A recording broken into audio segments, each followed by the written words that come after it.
About to begin. Okay, so first of all, thanks for coming. Number one, this is a very important issue, and it needs to be addressed here in the city of Boston as the national conversation has happened across the country. I don't know why many people seem to think, oh, not in Boston. Boston is no Ferguson. At the time when people made statements like that, such as the mayor, the commissioner, and the former commissioner, Davis, now that he's become a consultant, has said, you know, well, Boston is no Ferguson. But it's important to know that from now to 2013, 3 people have been killed by the Boston police, and actually more if we count in Mr. Angelo West. And a lot of people don't want to talk about that because of the circumstances, but yet and still, we still have another case of somebody dead at the hands of the police, even though in that case he fired first. So what we have here is a long history, and many of these people say, well, they're all armed. No, that's untrue. Mr. Mark McMullen, whose family signed on to this letter, was not armed and was chased from Roxbury, Blue Hill Avenue out to Kingston, a 20-minute chase out of city's jurisdiction, and was wound up dead. And as often happens, pardon me, not often, as always happens here, particularly with Suffolk County DA Dan Conley, who was in charge of doing the investigations, no charges are ever filed. No convictions, no grand juries, nothing. Officer always cleared of any wrongdoing. So with that, I just say that it's important today for us to all be here, because what we're doing is putting out a message to the DOJ. Some people have said, well, Jamal, why would you want to bring the feds in? We don't need more government. Well, unfortunately, you know, the situation as we live in America, we live in a city that is regulated by a state that is regulated by the federal government. So when you don't get any relief at the city level, or if things aren't moving as quickly as they should be, then you may petition the state, which we've done, and there's stuff at play at the state legislation session right now as well. But then if you don't get any relief, or if things aren't moving quick enough at the state level, then you have to go to the federal level. And right now, I think it was Rahm Emanuel who said, never let a good tragedy go to waste, right? So what we have here is a tragic national circumstance. And we as activists and organizers and residents, citizens and taxpayers, in many cases victims of the same police forces, it is incumbent upon us to use this time and strike while the iron's hot to bring these issues to the forefront. So that is why the timing on this is critical with the letter to the DOJ. And obviously as well, we now know that even after a whole 6 months, 7, 8 months even, of Republicans stalling, GOP blocking, of Attorney General Loretta Lynch blocking her confirmation, holding her confirmation up. But now it has happened. And many people may not know as well that she made her bones as being the head of the New York Attorney's Office during the case of Abner Louima. And if folks remember the case of Abner Louima, that was a very particularly extra savage and brutal case.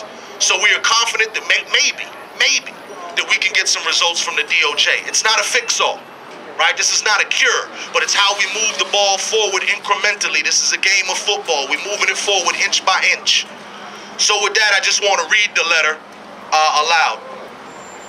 Dear Attorney General Lynch, the city of Boston has experienced several alarming cases involving allegations of racial profiling, police brutality, excessive deadly force, and corruption by members of the Boston Police Department.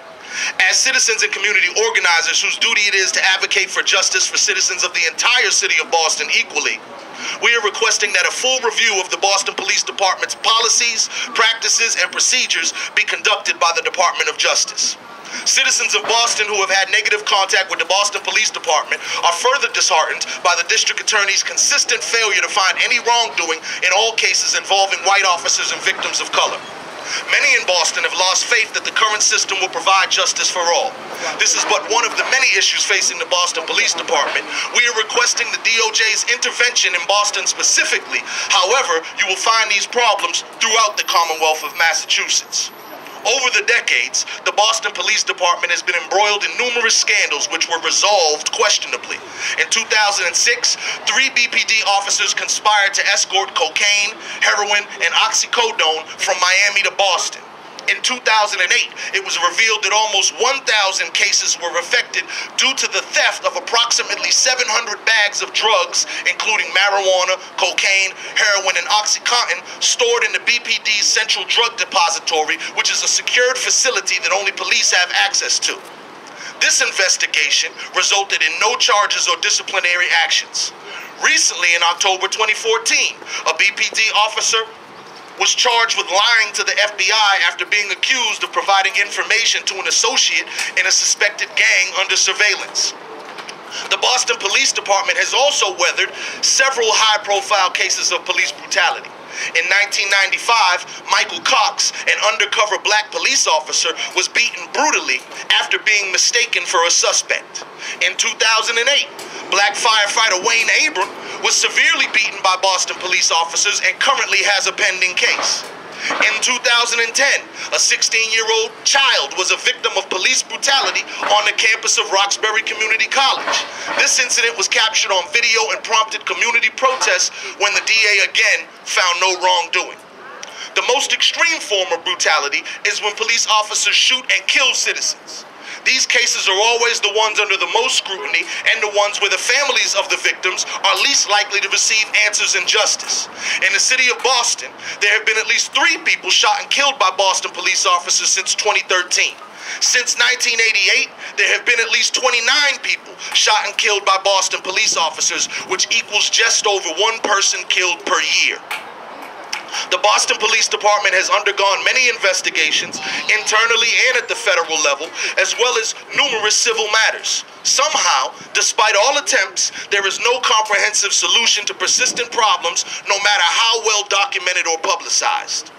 In January of 2013, several officers involved in some of these high-profile cases were honored and awarded by the BPD, which served to further erode public trust. The city of Boston needs the Department of Justice to not only conduct an investigatory review, but also assistance in shaping policies for the future to ensure justice and hold law enforcement agencies accountable to the laws they uphold. The cases highlighted here are just a few examples representing a small sampling of issues facing the communities of color which the Boston Police Department serves.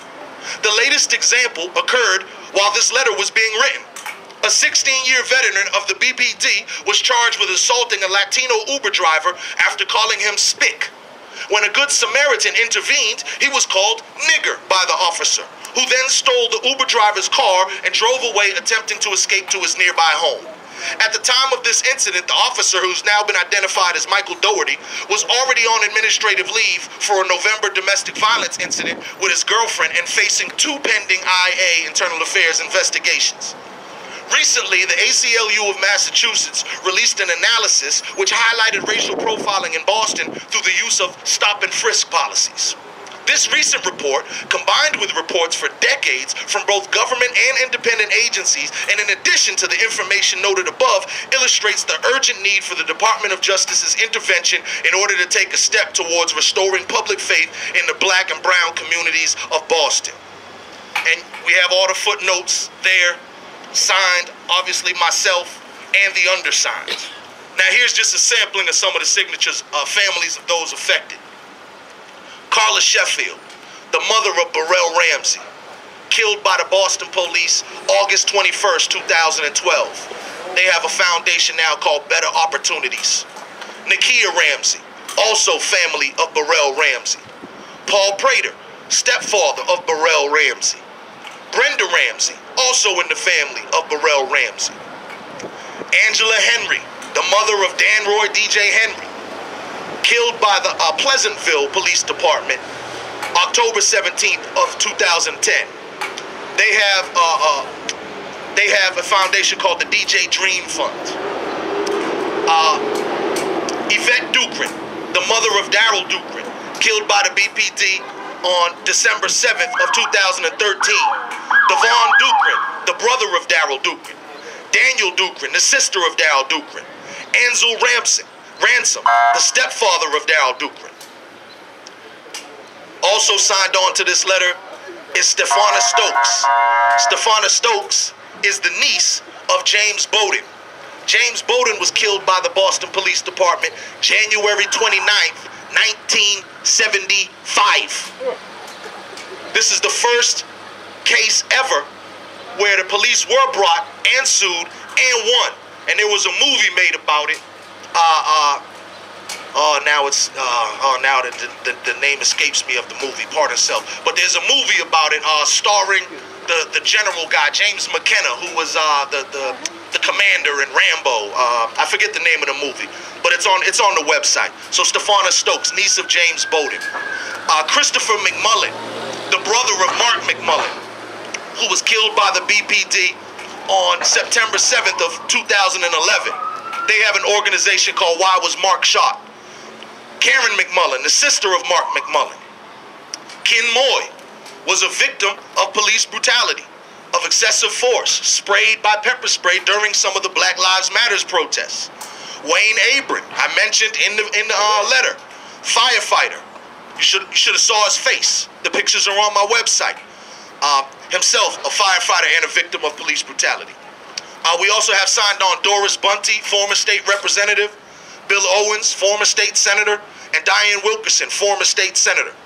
And then a slew of people representing organizations to there, and a slew of general citizens who signed on. Almost 400 people, about 380 people in total, who've signed on to this letter to the DOJ requesting that they come in to investigate and help reform the BPD. So at that point, I'm going to end it. I know Reverend Collier has some comments. If anybody else would like to say a few words, please do so, and then we'll open it up for questions from the press or questions that anybody else may have. Please. My name is Reverend Betty Collier. I am clergy here in Boston, and I'm standing behind Jamal because what he is doing is the correct way that we need to redress our grievances, and that is by the law. No one is above the law, not even the police. So what he is doing is the correct way, and I just wanted to appeal to every citizen in Boston, across the country, that this is the way that we do it in order for us to get justice. It's not in rioting, it's not in burning down our city, but we do it the correct way. So I'm standing by him. And I also want to say to all of the clergy here in Boston, Massachusetts, where are you? This man is not causing a riot. He's not trying to get anybody to riot, but trying to get justice for us all. So I just want to say that we need to step up our game, clergy. Thank you so much. And to that point, I don't say all, but probably at least 20 or 30 of some of the most prominent pastors in the city were invited, multi-faiths, as well as all of the Black and Latino elected officials were all invited. And if anyone comes or sends a word, we'll acknowledge them. But as of now, it looks as if maybe this isn't an important issue. And of course, we know that it is. So at this point, I open it up for questions from the audience, the press, what have you. Any questions? Yes, ma'am. All right. I remember back when you did the first Black and Blue. Yes. And you had asked Councilman Garcia. Yes. A letter to the DOJ. Yes. Did he sign off on that letter? He reneged. Okay, so what had happened is on October 11th, we had a meeting right at the Dudley Library. It was the first meeting organizing around this. In this season, we'll say, because we've been organizing around this issue for at least the past 2 decades. But at this meeting, October 11th last year, at the Dudley Library, at that time, because you should know, too, that this is modeled after Baltimore. Okay, Baltimore called in the Department of Justice. They're there now, and now I'm sure the investigation will intensify with the recent events. But they were already there due to what's been noted in the press about this long-standing issue of the brutality that's been in Baltimore, right? So they were already there. They were called in. Who called them in there? The city councilor. All right. So now in Baltimore, obviously, as you know, we're the same in population size or very close, but the demographics are very, very different, right? So out there, you have a black mayor. Black state attorney, black police chief, almost the entire city council, if not the entire city council, is black. The city council president is black, right? And so they are the ones who called for this. So my question was, who do we think here, among our elected officials here, that we think would be courageous enough to do this? And as Reverend Betty Collier said, look, not a foul word in there, okay? Being very direct, pleading, as I said, from the state, city, to the federal level, So I can't see why an elected official would not want to sign on to that. If not, author it. If not, promote it. So I can't understand that. At that meeting, when we asked that question, Councilor Yancey was one of the few in attendance. The only actual elected official in attendance. I think Tito might have came later, but there were people who represented offices. But Councilor Yancey stood up and said, I'll do it. I'll do it. I'll write the letter. I'll draft the letter. And I'll send the letter off. Well, October 11th, November came, Thanksgiving, Christmas. And I said, listen, I understand we've had some horrible weather, the holidays have come on, but, we need to put a timeline on this thing. When we going to get this thing done, okay? After a lot of hemming and hawing, it was discovered that they hadn't put pen to paper at all. Not one word, not begun a sentence. So at that point in my frustration, I said, well, I'll do it. So I wrote the letter. The letter was done in 24 hours. We put it out on January 15th, the birthday of Martin Luther King. Reverend Dr. Martin Luther King Jr. We did a campaign that said, what would Martin Luther King do? A whole play off of what would Jesus do, obviously. What would Martin Luther King do? If he was here today, he'd be on the forefront of the movement for police reform. Many of these clergy, as Reverend Collier has noted, are missing. Many of these elected officials, people like Adam Clayton Powell, who himself was a reverend, they would have been all over this. Where are the elected officials? I don't know. It doesn't matter, because at the end of the day, whether with 1 or 100, we're going to put this thing forward and make these requests. Do you have no elected officials? Pardon, let me just go to him first, please. If the U.S. Department of Justice fails to prosecute any officer on Wall Street, what makes us think that they will prosecute the police? Well, they have prosecuted police in other cases. I don't know what the ratio is, but it's certainly not like they always prosecute the police either. So we don't really have any guarantees. This is just an approach incrementally to bring more attention and scrutiny and hold those people who are public servants, and we as the public, accountable to us. And so that's really the purpose of this. Once again, I have no faith that this is some sort of cure-all, right? Or that this is going to fix the problems of policing that have gone on, well, we could say for decades, but for me as a black person, I'm going to say since our unfortunate arrival in this country, the police have been a systemic problem. Policing coming out of slave catching and so on and so forth. And when you see the BPD thing that says first in the nation, know that they actively did slave catching for at least 13 years until slavery was abolished, at least from 1854 to 1865. So, there's a history there. And so I think that we just have to ask the questions, and we try to do the right thing, and then it's on them to do the right thing. And if they do it, wonderful. If they don't, then we find another avenue. What are you going to ask them to do? Well, I think that was clearly stated in the letter. I mean, to change the system. Well, they have a professional department. I think it's called COPS. They have a professional office of procedures and standards. And what they do is they offer professional development and training to police departments based on the best standards that we've been found by case study across the country. So if you know that something's working, in area A, example, then we might want to adopt that policy over here in area D. And likewise with the policies that we know are bad, such as stop and frisk and things like that, racial profiling. Everybody realizes that that's a problem. Hold on, because we're going to go in order. She had a question, then I'm going to go to you. Ma'am? Yes, are there no currently elected officials who have signed their names to this? There are none. There are none. The entire list will be made for review. I can give you a copy. You feel free to take a look at the list, examine the list, because as I said too, to me, more importantly than or more curious than who signed on is who did not. Did you ask certain elected officials? Absolutely. Who did you ask? Every single black elected official or Latino elected official at the city and or state level. And every single one of them said no, or just didn't return your vote? The only one who did not or did not come through was Yancey. Tito Jackson, Councilor Tito Jackson, told me early on that he would not be signing on. I tried to urge him 3 or 4 times to reconsider. He did not. Ayanna Presley is aware of it. We discussed it, but she did not sign on. You heard the Yancey story. All of the people at the state level, although we are currently working together on legislation that is being proposed, no. People who have even proposed legislation, like State Rep Evandro Cavallo, who has a piece of legislation based off of at least some of the work that we've been doing, and yeah, no, did not sign on. You'd have to ask them why. Why do you think that they're not signing on? I'm not really one to mince words, so I'm just gonna say cowardice. Thank you. And what are they fearful of? I mean, I don't know if they feel. I mean, listen. All across the country, whenever we're moving for justice and equality, look, let's take it off of the police for a minute. We go to the education system, right? Who's the biggest people pushing back against education reform? The unions. Healthcare industry. Who's the biggest pushback against it? The unions. Okay, and when we come to policing, who's the biggest pushback? The unions. When it comes to criminal justice and corrections, who's the biggest pushback? The unions. Okay? So the bottom line is that they're very powerful. They have powerful memberships. They donate a lot of money to these campaigns and so on and so forth.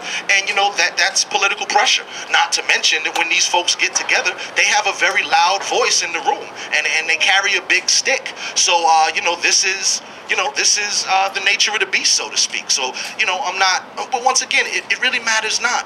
Them signing on to this letter has more to say for them than it does for us. You didn't abandon Jamal Crawford. Jamal Crawford's not heartbroken. What are we going to tell these families who lost their loved ones?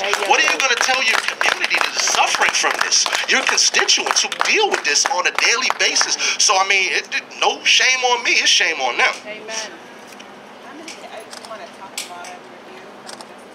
Absolutely, top to bottom. And if you notice too, I'm not a one-trick pony. That's why I didn't just focus on excessive force or police brutality. No, it's everything. It's corruption. It's these officers who beat their wives. It's the officers who are doing drunk driving. It's everything. What was the guy? He went for B&E at a high-end store on Newbury Street. While he was there, pocketed some sunglasses, right? So I'm saying it's whatever. All police misconduct needs to be taken out of the hands of the DA, that's the legislation that we're working on the state level. That's not included in here because that's the federal level. But at the state level, we're working to make sure that the DA is just removed from prosecuting any case that has anything to do with police, because it's like asking your left hand to investigate and prosecute your right. Just doesn't make common sense. Well, now that process is we're going to have to sit down with some legal minds and figure out the best appropriate course of action. Whether this is going to come from a high court, whether this is going to come out of the state legislation or what have you, whether it's a special appointed prosecutor, I don't know what that would look like, but we're looking at models around the country, and we have to, none of this. I don't want anybody, I'm not a knee-jerk activist. So all of this stuff goes with supreme thought, supreme consideration, study, and research, because we want to make sure that whatever we propose is Trump tight. That it cannot be denied, that it is so solid that everybody has to agree with it just simply because it is in fact correct. Absolutely. I've met with Commissioner Evans. I've met with Chief Gross. Both of them, one thing I can say, it's night and day from what I've dealt with before. The entire 20 years, my adult organizing career was under one regime.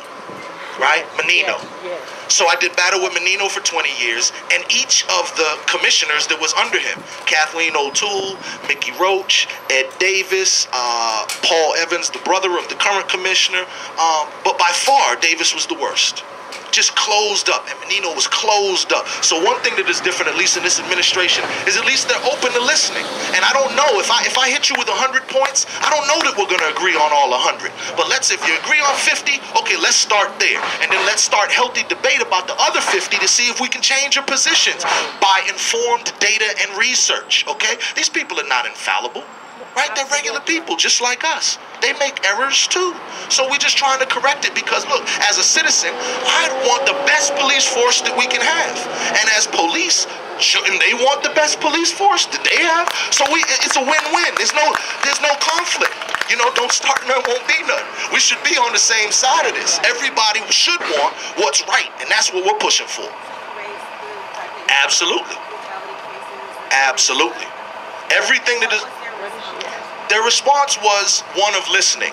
They agreed on certain points that didn't bother them, let's say. So on some of my other state proposals, the decertification or delicensing of officers, which means that, let's say that Uber driver cop, after he gets fired, which we're hopeful that that happens, he's already indicted, but after it happens, he can't just go pick up and become a cop in Brockton, right? Or that we don't get bad Brockton cops. Or even, you know what? I hate Massachusetts. The weather sucks, so I'm going to become a cop in Miami. And now other states inherit our problems. So what licensing and decertification will do is it will take your license. You go to a doctor and a doctor does something and messes your body up, there's malpractice. And they will take his license. And he can't just pick up and go to Rhode Island and become a doctor all over again. It's a wrap. Same with lawyers. Same with accountants. I mean, the list goes on and on and on. And guess what? Food servant, your license can be taken, but it doesn't happen with cops, and they hold the power of life and death in their hands every day. And check this out, here's another point. On elected officials, if you run for office or an elected official, you are under the utmost of scrutiny. They want to know what you eat for breakfast, they want to know your significant other, what's your dog's name, where'd you go to school, college, and everything. These are not the same questions that are asked of a police commissioner. So I think that there needs to be some community process as well in how we even choose who is going to head the department.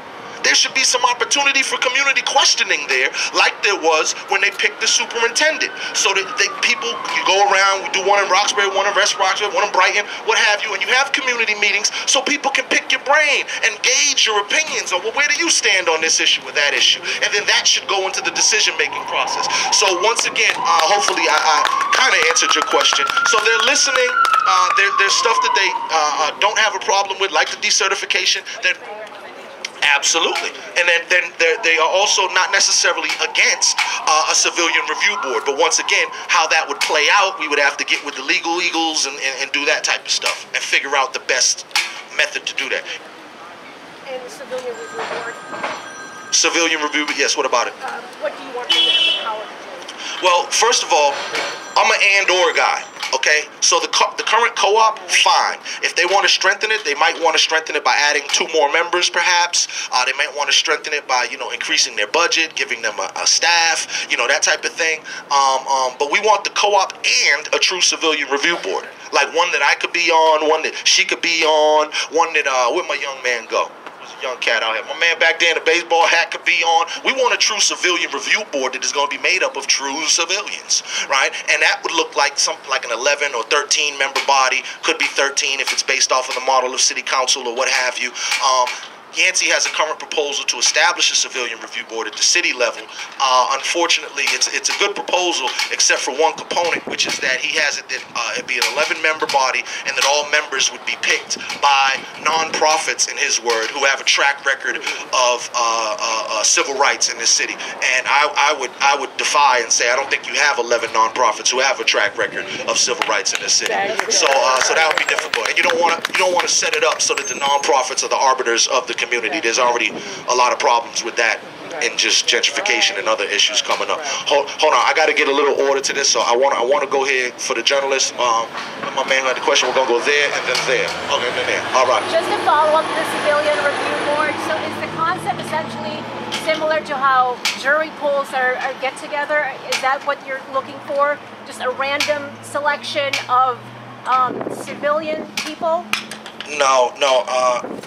As a person who hates jury duty, I would never put that burden on the general populace like that. No, I think it needs to be really self-selective. So that what I had suggested is that, first of all, if you put out a thing like on the city website, right, that says, well, first of all, who wants to be? Who wants to be on a civilian review board? Now you get people who say, here, I want to do it.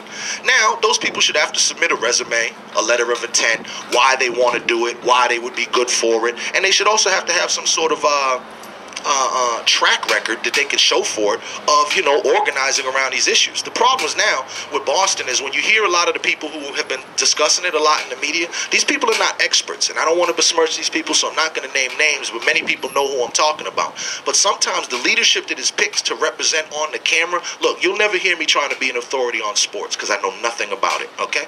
These people tend to be experts on every issue, and it's the same voices, and you can't be an expert at everything, right? So telling you that these people who have been at the forefront of this in the cameras, right, and in some of these backdoor meetings, don't know the lay of the land. They haven't really studied policing in a significant way, and they're better poised with issues of education, of housing, of like the redistricting and stuff like that. Those are more issues that are up their alley. This policing is a very hard nut to crack, and you kind of need to be uncompromising and very consistent to really, get it done. So who would go through the resumes and pick the members? Well, at that point, I think that there should be some leeway for the mayor of the city of Boston. I think that there should be some leeway for the commissioner. I think there should be some leeway for the city councilors. But ultimately, I think it should lie with the community itself. Should people with law enforcement background be allowed to be part of the civilian review board? Well, the fact that you have a background in law enforcement does not necessarily negate your ability to be fair and impartial. So I would be more concerned with people who are able to review facts. And you're talking about sometimes you're going to have to review hundreds of pages of stuff and do a quick turnaround too. So you need to be able to be a person who has a high aptitude level to kind of get this information in and dissect it and make sense of it. So I'm really more concerned with the aptitude than the background. But certainly we don't want the fix to be in. And if it's like, a panel and it's all ex-cops or something who are pro-police, then of course that doesn't make any sense and would defeat the overall purpose. Okay, so, it was you. Yeah, I just want to say thank you, Jamal Crawford, for your tireless efforts. And a lot of times it's a one-man show. And I want to know if any of these nonprofit civil agencies, any of their representatives have signed on to back you in terms of the American Civil Liberties Union, the Lawyers Committee for Civil Rights, the NAACP, the Massachusetts Association of Minority Law Enforcement Officers. I personally have a small business in Brookline, for profit, and I have a non-profit for disadvantaged youth. I've been targeted by Brookline police, but I'm a lifelong resident of Boston, and I know of the issues here as well. That's why I'm standing here in support of what you're doing. The police have a long history with people of color that stems way back to slavery and slaves trying to escape. There's nothing that has really changed except that the formality of hunting for men of color. And I would like to say there's no room in the police department for a bad apple, even one bad apple, when you carry a lethal weapon on your hip. Every black man in my family, law-abiding citizens, have been harassed and accosted by the police department, from state to Boston to Brookline, and it has to stop. There needs to be immediate intervention at this stage, and I commend you for stepping up, because you are at risk of being targeted yourself. I have personally been targeted for standing up, but there's too many lives that have been lost, too much blood that has been shed in the fight for our freedom and the fight for justice, which has not yet been attained. Thank you so much. Give thanks. And yeah, talk about targeting. As the former National Minister of Information for the new Black Panther Party, I developed a very thick skin. Okay, so in terms of your question, I can't read them all, but there were a lot of people. So I know for a fact Rasan Hall, who was also a panelist at the last Black and Blue event we did from the Lawyers Committee for Civil Rights, he did sign on. No sign-ons from ACLU. Surprisingly. NAACP? NAACP, a young lady that I know who is a member, signed on, but not an official sign-on. No Michael Curry? Absolutely not. My God. Absolutely not. What about Mamleo? Mamleo. For President Larry? If I believe I have some Mamleo members on here by name, but no, I do not know that it is. No. Felix Arroyo, as a city council, senior or junior, first of all? Both. Senior was active on issues of policing when he was in office. Felix Jr. never has been. And quite frankly, now in his new capacity as Director of Health and Human Services, I didn't even send him anything. I know he heard about it, though. He saw me at the City Hall when I met with the mayor. He's just never really rough and tumble engaged it in the manner that I think would befit his constituency and his people. Because if you know, every time I talk, I say Black Latino, and oftentimes I make another thing, because of the main economic ethnicities here, right? So black, Latino, Cape Verdean. Then if we do black and we split that all down, when you're talking about Caribbean or African, continental African. Oh no, absolutely. But I'm saying, when we got black people suffering, it's surprising to me when black electeds or black clergy don't respond. And likewise, when we have Latino people suffering, it is also surprising to me when we don't have Latino elected officials also. We can get in contact afterwards, and if you have some ends with some organizations, I'll be more than happy to. Thank you. That's what's up. Absolutely. Well, it's online, but I have a couple of extra here that I could give you as well. And there was that was the last question. So I believe, unless anybody has, oh yep, you got something. So just as first, I want to say thanks for addressing this important issue. And then two, I just want to say, as a resident of Roxbury, as a citizen of Boston, and representing just the general community, if I wanted to be involved with this, I know the letter is already printed, but how can the people support in terms of maybe using our numbers, our voice? How can we get involved? Okay, so the next level is everything that's already laid out on masspolicereform.com. So we have a three-prong approach: city, state, federal. This is obviously the federal one. At the city level, we have the push for strengthening the co-op, which we've already, reasonably succeeded there, or is in progress. The Civilian Review Board, which we talked about. And at the state level, if you go to their website as well, there's about 6 or 7 pieces of legislation that are on board at the State House. That's where we really need the support. And then they end up doing a lobby day to go to the State House in order to actually lobby and petition the general body of electeds, representatives, and senators to recommend that we want to push. And it's a show of force to show that there is real support behind these issues. So that'll be coming up next, the lobby day. And yes, we will need to all support, all hands on deck for that. All right. So that's it.